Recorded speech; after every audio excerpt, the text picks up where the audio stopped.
Hello everyone, this is Preeti. Last class में हमने किए थे न्यूमेरिकल्स और इस क्लास में हम स्टार्ट करने वाले हैं न्यू टॉपिक जिसका नाम है कैपेसिटर। कैपेसिटर क्या होता है?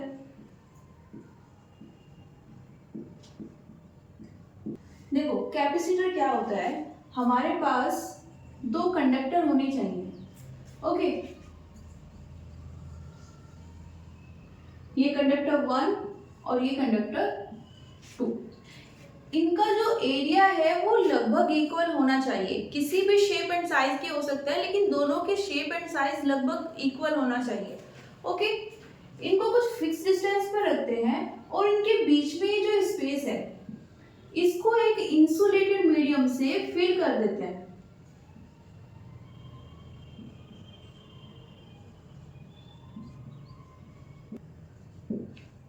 ओके, इसको फिल अप करने के लिए हम यहाँ पर एक इंसुलेटेड मटेरियल का यूज करते हैं, जिससे यहाँ पर क्या रेडी हो जाए, इंसुलेटेड मीडियम। ओके, तो ये हमारे पास कंडक्टर्स है, इनके बीच की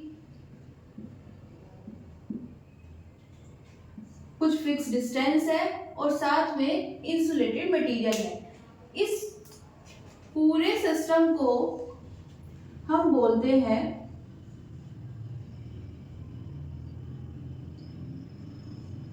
कैपेसिटर। ओके, अब एक सिंपल फॉर्म में एक एग्जांपल कंसीडर करते हैं। हम मान लेते हैं कि हमें एक कंडक्टर लेना है ना, किसी भी शेप एंड साइज का हो सकता है, बस दोनों सेम होनी चाहिए। ओके, तो हम कंसीडर करते हैं हमारे पास दो प्लेट्स हैं। ओके, अब प्लेट्स को वैसे तो हम इस फॉर्म में शो करते हैं। ओके, हम यहाँ पर इसको रिप्रेजेंट कर रहे हैं इससे, थोड़ा सिंप्लीफाइड व्यू देखने के लिए। ओके, नॉर्मली ये फॉर्म यूज करते हैं हम प्लेट्स को रिप्रेजेंट करने के लिए। यहाँ पर हम लाइन रिप्रेजेंटेशन यूज कर रहे हैं जिससे थोड़ा सिंप्लीफाई कर सके किसको, कंस्ट्रक्शन को। ये मेरे पास दो प्लेट्स हो गई, एक प्लेट ये है और दूसरी ये, प्लेट 1 एंड 2। इनके बीच में एक फिक्स डिस्टेंस है, इसको बोल देते हैं d। ओके, और क्या चाहिए, ये जो बीच में स्पेस है इसमें हम क्या यूज करेंगे, एक इंसुलेटेड मटेरियल यूज करेंगे। Okay, insulated material. अब वो इंसुलेटेड मटेरियल क्या क्या हो सकते हैं वो हम फर्दर डिस्कस करेंगे। अभी ये हमने एक कैपेसिटर रेडी कर लिया है, तो बेसिकली कंस्ट्रक्शन वाइज तो ये हमारा कैपेसिटर हो गया। ओके, लेकिन अब क्वेश्चन ये है कि कैपेसिटर की कंस्ट्रक्शन तो हमने पढ़ ली, लेकिन हम इसको यूज कहाँ करते हैं और कैसे करते हैं, क्या काम होता है, बेसिकली क्या रिक्वायरमेंट है। ओके, तो देखो, most of the electronic circuits ये हम नेक्स्ट चैप्टर में पढ़ने वाले हैं, चैप्टर 3 में। लेकिन यहाँ पर कैपेसिटर को समझना है तो थोड़ा सा आइडिया हम यहाँ पे लेके चलते हैं। ओके, सर्किट क्या होता है, हमारे पास वायर्स होंगे इसमें। ओके, वायर से हम कुछ इलेक्ट्रॉनिक कंपोनेंट्स को या एलिमेंट्स बोल सकते हैं, जैसे हमारे पास ये कैपेसिटर है या फिर रजिस्टर है। और क्या हो सकता है, हम यहाँ पर कोई इलेक्ट्रॉनिक डिवाइस भी ऐड कर सकते हैं, जैसे light bulb. Okay,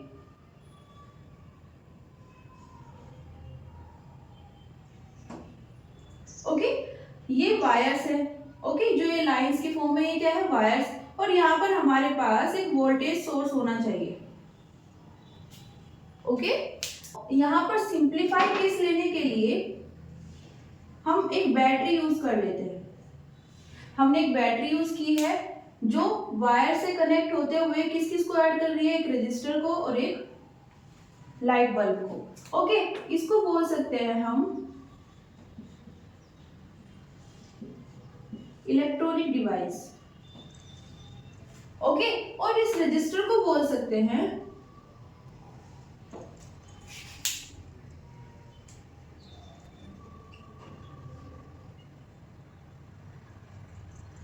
electric component या फिर एलिमेंट। ओके, ये अकेले कुछ नहीं करते हैं, लेकिन जब एक सर्किट में किसी डिवाइस के साथ में ऐड हो जाते हैं तो वहां पर इनकी वर्किंग स्टार्ट होती है। ओके, ये बहुत सारे एलिमेंट्स हैं हमारे पास इस तरह के, या कंपोनेंट्स बोल सकते हैं, जो हम आगे भी पढ़ने वाले हैं।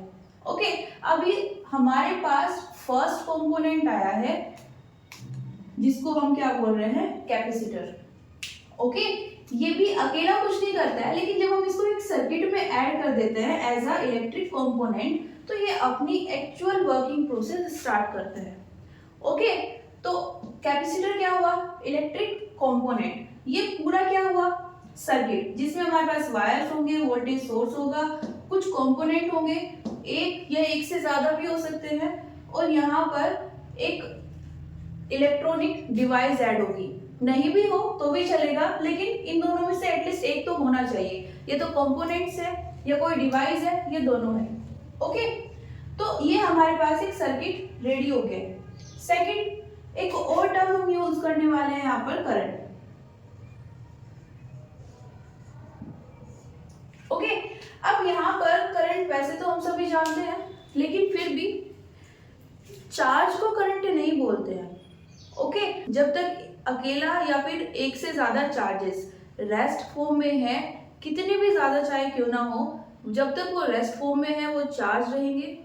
ओके, जब वो मूव करना स्टार्ट कर देंगे, टाइम के साथ में वो अपनी पोजीशन चेंज कर रहे हैं, एक फ्लो हमें प्रोवाइड कर रहे हैं, तो उस फ्लो को हम क्या बोलेंगे, करंट बोलेंगे। ओके, तो करंट क्या है, फ्लो ऑफ चार्जेस। अभी तक हमने क्या पढ़ा है, चार्जेस तो पढ़े हैं, लेकिन रेस्ट फॉर्म में पढ़े हैं। ओके, तो थोड़ा सा आइडिया हमें मिल गया है कि सर्किट क्या होता है और करंट क्या होती है। अब आ जाते हैं अपने क्वेश्चन पर। हमने बोला था कि हम कैपेसिटर्स को कहाँ पर यूज करते हैं, तो capacitor most of the circuits में यूज होता है। ओके, जितनी भी इलेक्ट्रॉनिक डिवाइसेस है, जैसे फैन हो गया, हमारा मोबाइल फोन हो गया, है ना, या फिर लाइट बल्ब है, ठीक है, एक सर्किट में हम उसको यूज कर रहे हैं, और भी जितने भी इंस्ट्रूमेंट्स हैं जो लाइट पर बेस्ड है, उन सबको प्ले करने के लिए हमें सर्किट चाहिए होते हैं, और उन सर्किट में मोस्ट ऑफ द सर्किट्स में कैपेसिटर यूज होता है। ओके, अब इसका काम क्या होता है, तो देखो, कैपेसिटर को हम डिफरेंट कामों के लिए यूज करते हैं, लेकिन एक जो बेसिक और कॉमन चीज होती है सभी सर्किट्स में कैपेसिटर की, वो क्या होती है, हम कैपेसिटर को यूज करते हैं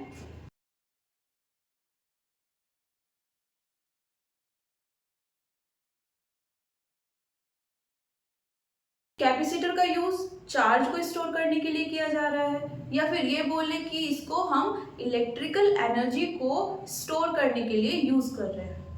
इलेक्ट्रिक एनर्जी को सिंपल से वर्ड में अगर समझा जाए, तो जितने भी चार्ज मूव हो रहे हैं, चार्ज मतलब सीधा सीधा होता है इलेक्ट्रॉन्स, जितने भी इलेक्ट्रॉन्स फ्लो हो रहे हैं वो अपने साथ एक एनर्जी को कैरी करते हैं। ओके, इलेक्ट्रॉन्स जिस एनर्जी को कैरी करते हैं उसको हम बोलते हैं इलेक्ट्रिक एनर्जी। ओके, या इलेक्ट्रिकल एनर्जी। अब ये आती कैसे है वो हम अगेन नेक्स्ट चैप्टर में देखेंगे। ओके, तो ये इलेक्ट्रिक एनर्जी क्या होती है,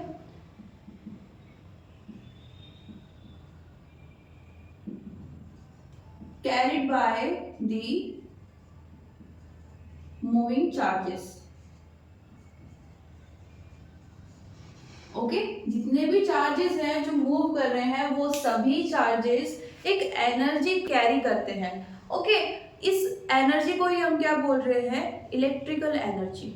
ओके, कैपेसिटर क्या करता है, इस इलेक्ट्रिकल एनर्जी को स्टोर करने लगता है।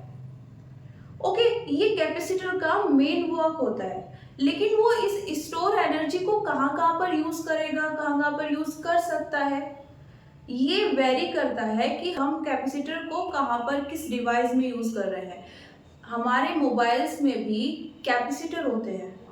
ओके, किसी भी मोटर की हम बात कर ले उसके अंदर भी कैपेसिटर हमें मिल जाएगा। हमारे पास फैन होता है, फैन में क्या होता है, एक मोटर होती है, मोटर के अंदर कुछ सर्किट्स होते हैं। ओके, उस सर्किट में भी कैपेसिटर हमें मिलता है। ओके, तो अगर हम फैन में कैपेसिटर यूज कर रहे हैं, वहां पर भी वो क्या करेगा, एनर्जी को स्टोर करेगा। मोबाइल में कर रहे हैं तो वहां पर भी क्या करेगा, एनर्जी को स्टोर करेगा। लेकिन उस एनर्जी को यूज कैसे कर रहा है वो, ओके, स्टोर तो उसने कर लिया, हम उससे काम कैसे ले रहे हैं उस एनर्जी से, वो जैसे जैसे डिवाइस चेंज होगी वैसे वैसे चेंज हो जाएगा। यहाँ पर इसको समझते हैं दो एग्जाम्पल से। फर्स्ट लेते हैं अपने फैन को और दूसरा लेंगे मोबाइल्स को, ओके।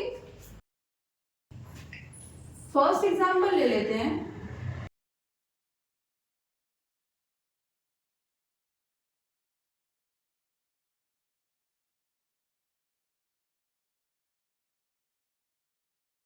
फर्स्ट एग्जाम्पल ले लेते हैं फैन का, और फैन में भी हम जो मोटर स्पेसिफिकली यूज करते हैं, ओके। अब इस मोटर में क्या होता है, इस मोटर के अंदर जो सर्किट होगा उसमें हम कैपेसिटर को ऐड करते हैं, ओके। ओके, जब हम उस फैन को प्लग इन करते हैं, चलाने के लिए स्विच ऑन करते हैं, तो हमें तो लगता है कि हमने यहाँ पे प्लग ऑन किया और वहां पर फैन चलने लगा। बीच में क्या प्रोसेस हुई उसके बारे में हमें कोई इंफॉर्मेशन नहीं होती है, ओके। तो बेसिकली होता क्या है, जब हम स्विच ऑन करते हैं तो उसके बाद जो मोटर के अंदर सर्किट होता है उसमें करंट फ्लो होने लगती है, ओके। मोटर के अंदर जो सर्किट होगा उसमें करंट फ्लो होने लगेगी। अब ये करंट किससे भी पास होगी, सर्किट में हम क्या यूज कर रहे हैं, capacitor, okay. Parallel plate capacitor लेके समझते हैं इसको। हम मोटर में क्या यूज कर रहे हैं, सर्किट के अंदर एक पैरेलल प्लेट कैपेसिटर। जब यहां से करंट फ्लो होगी, सपोज ये डायरेक्शन है करंट की, तो ये कैपेसिटर क्या करेगा, जो इसका बिहेवियर होता है, क्या होता है, ये चार्ज को स्टोर करता है, ये बोल सकते हैं एनर्जी को स्टोर करता है। कैसे, ये जो चार्ज फ्लो हो रहा है इसमें से ये कुछ चार्ज को अपनी प्लेट पर ऐड करने लगेगा, कलेक्ट करने लगेगा, ओके। एज अ रिजल्ट एक प्लेट इसकी पॉजिटिव बन जाएगी, दूसरी प्लेट नेगेटिव। जब इस कैपेसिटर से ये करंट पास होती है तो ये क्या करता है, इस करंट से कुछ चार्जेस को ले लेता है और अपनी प्लेट्स पर कलेक्ट करना स्टार्ट कर देता है। इस प्रोसेस को बोलते हैं चार्जिंग प्रोसेस ऑफ कैपेसिटर। जब ये क्या कर रहा होता है, चार्ज को स्टोर कर रहा होता है अपनी प्लेट्स पर, ओके। तो ये प्रोसेस क्या बोली जाती है, चार्जिंग प्रोसेस ऑफ कैपेसिटर। जितना ये स्टोर कर सकता है चार्ज उतना स्टोर कर लेता है, उसको हम बोलते हैं कि ये फुल्ली चार्ज हो गया है, ओके। अब ये क्या करता है, चार्ज होने के बाद में नेक्स्ट मोमेंट ये डिस्चार्ज हो जाता है। तो बेसिकली कैपेसिटर में दो प्रोसेस होती है, चार्जिंग और डिस्चार्जिंग। चार्जिंग प्रोसेस में क्या करेगा, जब करंट फ्लो हो रही होगी इससे, तो ये उससे चार्जेस लेगा और अपनी प्लेट्स पर ऐड करने लगेगा, ओके। जब ये पूरी तरह से चार्जेस से फुल हो जाएगा, जितने चार्जेस को कलेक्ट कर सकता था, जितनी इसकी स्ट्रेंथ थी, इसने कर लिया, तो हम उसको बोलते हैं फुल्ली चार्ज कैपेसिटर। अब ये क्या करेगा, नेक्स्ट मोमेंट ये उस चार्ज को डिस्चार्ज कर देगा, ओके। कैसे करेगा, जब कैपेसिटर चार्जेस को कलेक्ट कर रहा था तो वो साथ में किसको कलेक्ट कर रहा था, एनर्जी को। अब जब इसने चार्ज को डिस्चार्ज किया है ना, मूव होने दिया, तो इसने किसको अलाउ कर दिया, जो इसके पास एनर्जी आई थी उसको इसने फ्लो करा दिया। लेकिन ये फ्लो एक एक्सप्लोजन की तरह होता है, ओके, या फिर बोल सकते हैं ब्रस्ट, ओके। अब ये एक्सप्लोजन करके ये उस एनर्जी को किसे प्रोवाइड करता है, मोटर को। और जैसे ही ये एनर्जी मोटर को मिलती है, मोटर चलना स्टार्ट हो जाती है, ओके। एज अ रिजल्ट हमारा फैन चलने लगता है। ये जो चार्जिंग और डिस्चार्जिंग की प्रोसेस है, इसमें लगभग 10⁻⁻6 सेकेंड से 10⁻³ सेकेंड का टाइम लगता है। मतलब 1 माइक्रो सेकेंड से 1 मिली सेकेंड तक का टाइम लगता है। इतनी फास्टली ये प्रोसेस होती है। आप स्विच ऑन करोगे, करंट फ्लो होगी सर्किट से, कैपेसिटर खुद को चार्ज करने लगेगा। द मोमेंट ये चार्ज हो जाएगा, इसने जो एनर्जी को स्टोर किया है उसे किसी करेगा? मोटर को जितनी एनर्जी थी उसे एक साथ प्रोवाइड करेगा एज अ एक्सप्लोजन। ओके, जिससे मोटर वर्क करना स्टार्ट कर देती है। ओके, और वर्क करेगी तो फैन ऑन हो जाएगा। ओके, अब अगर हम यहाँ पर मोबाइल का एग्जांपल लें, मोबाइल्स में क्या होता है, हमारे पास बैटरी होती है, वो फुल चार्ज है, जिसको हम बोलते हैं 100% चार्ज हो गई है बैटरी, है ना। तो उसने क्या किया है, उसके पास अब वोल्टेज सोर्स आ गया है, मोबाइल के पास एक वोल्टेज सोर्स आ गया है। अब होता क्या है, ये बैटरी वैसे तो स्टेबल वोल्टेज प्रोवाइड करती है। ओके, आप मोबाइल में कुछ भी करोगे स्टेबल वोल्टेज प्रोवाइड होती है, लेकिन कभी कभी कुछ फ्लक्चुएशंस भी आ सकते हैं।